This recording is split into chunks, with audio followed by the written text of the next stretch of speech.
Hello everyone. යමක් කළොත් හොඳයි කියලා හරියටම ඉංග්‍රීසි වලින් කියන්නේ කොහොමද? ඒකට අපිට ඕන වෙනවා had better කියන phrase එක. ඒකත් එක්කම infinitive verb එක ඕන වෙනවා. infinitive verb එකක් කියලා කියන්නේ ක්‍රියාපදයක තියෙන මූලික ස්වරූපය. එතකොට අපි eat කියලා ගත්තොත් ඒක තමයි ක්‍රියාපදයේ තියෙන මූලික ස්වරූපය. ඒකට අපි කියනවා infinitive verb කියලා.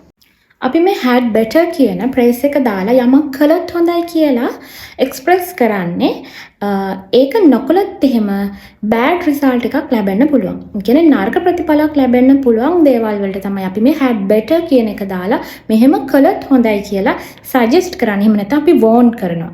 මෙහෙම කරොත් හොඳයි කියලා. හරි. අපි බලමු කොහොමද යමක් කරොත් හොඳයි කියලා හරියටම ඉංග්‍රීසි වලින් කියන්නේ කියලා. ඔයා දැන් ගියොත් හොඳයි.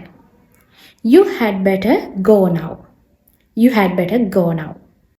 ඔයා එයත් එක්ක කතා කළොත් හොඳයි. You had better speak with him. You had better speak with him.